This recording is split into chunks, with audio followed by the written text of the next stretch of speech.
আসসালামু আলাইকুম। এর আগে আমি যে ইনকিউবেটরের ভিডিও দিয়েছিলাম আপনাদেরকে, আলহামদুলিল্লাহ সেই ইনকিউবেটর থেকে আমার কোয়েল পাখির বাচ্চাগুলো অবশেষে ফুটে বের হলো। এই ইনকিউবেটরটি মূলত আমি একদম নতুনভাবে বানানোর চেষ্টা করছি। আপনারা যারা ইনকিউবেটর বানাতে চান তারা অবশ্যই আমার ওই আগের ভিডিওটি দেখে আসবেন। তাহলে মোটামুটি ভাবে ইনকিউবেটর বানানো একটি সুন্দর আইডিয়া পেয়ে যাবেন। এই সুন্দর ফুটফুটে বাচ্চাগুলোকে আমি আগামী 3 দিন যাবত কিভাবে লালন পালন করেছি সেই নিয়ে থাকছে আজকের পুরো ভিডিও। কোয়েল পাখি বিষয়ক গুরুত্বপূর্ণ আপডেট পেতে এখনই আমাদের চ্যানেলটি সাবস্ক্রাইব করে আমাদের পাশে থাকবেন। যখন বাচ্চা ফুটে তখন দু একটা পাখি দুর্বল থাকে, তাদের ডিমের ভিতর থেকে বেরোতে কষ্ট হয়, তখন আপনার ডিমের খোসাগুলো ছাড়িয়ে তাদের বেরোতে সাহায্য করতে হবে, না হয় পাখিগুলো মারা যাওয়ার সম্ভাবনা থাকে। আমি মূলত মোটামুটি ভাবে 100 পিস পাখির ডিম দিয়েছিলাম ইনকিউবেটরের মধ্যে, তার থেকে আমি বাচ্চা পেয়েছি 68 পিসের মতো, অর্থাৎ 100% পাখির মধ্যে আমি পাখি পেয়েছি 68 থেকে 70%। আর আপনি যদি ভালোভাবে পরিচর্যা করতে পারেন বা ডিমগুলো সুন্দরভাবে উল্টে দিতে পারেন প্রতিদিন, তাহলে আপনি 100%-এর মধ্যে প্রায় 90%ই বাচ্চা পেয়ে যাবেন। বাচ্চাগুলোকে মেশিন থেকে নামানোর পরে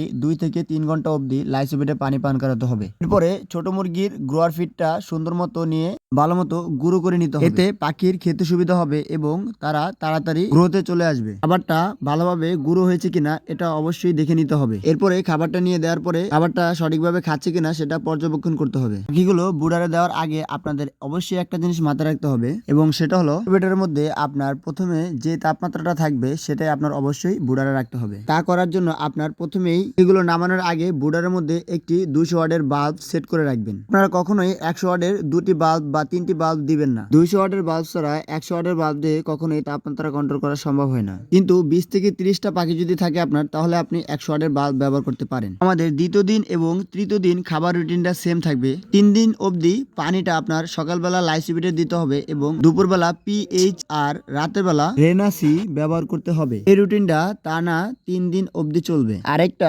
গুরুত্বপূর্ণ বিষয় হলো, বাচ্চা তখনই আপনি বেশি পাবেন যখন ভালো মানের ডিম বাছাই করতে পারবেন। তা করার জন্য আপনার অবশ্যই যার কাছ থেকে ডিম নিবেন তাকে ভালো মতো জিজ্ঞাসা করে নেবেন বা তার খামারে গিয়ে দেখে আসবেন যে তার পাখিতে পুরুষ পাখি আছে কিনা। আপনারা ভুলেও বাজার থেকে ডিম কিনে এনে ইনকিউবেটরে দিবেন না, তাহলে কিন্তু আপনার কোনো রকম বাচ্চাই ফুটবে না। আর আমার এই ডিমগুলো মূলত হলো আমার নিজের কোয়েল পাখির। আমার খামারের মধ্যে প্রতি 3টি কোয়েল পাখির জন্য একটি পুরুষ পাখি রয়েছে। মোটামুটি ভাবে সবগুলো ডিমই বীজ হচ্ছে, এবং বীজ ডিমগুলো অবশ্যই বড় দেখে নিতে হবে। ছোট বীজ ডিম নিলে আপনার বাচ্চা সহজে ফুটবে না বা বাচ্চা ভিতরেই মারা যাবে। তো এই বিষয়গুলো যদি আপনারা খেয়াল রাখেন বা ফলো করেন, তাহলে আপনার বাচ্চার প্রোডাকশন ভালো পাবেন এবং কোনো রকম একটি পাখিও মারা যাবে না। ভিডিওটি পুরোপুরি দেখার জন্য অসংখ্য ধন্যবাদ। আর আপনি যদি কোয়েল পাখি বিষয়ক কোনো আইডিয়া পেতে চান বা নিত্য নতুন আপডেট পেতে চান, তাহলে অবশ্যই আমাদের চ্যানেলটি সাবস্ক্রাইব করে পাশে থাকা বেল বাটনটি অন করে দিবেন। আর পাখি বিষয়ক কিছু জানার থাকলে অবশ্যই কমেন্ট করবেন, আমি পুরোপুরি রিপ্লাই দেওয়ার চেষ্টা করব ইনশাআল্লাহ। সবাই ভালো থাকবেন। আসসালামু আলাইকুম।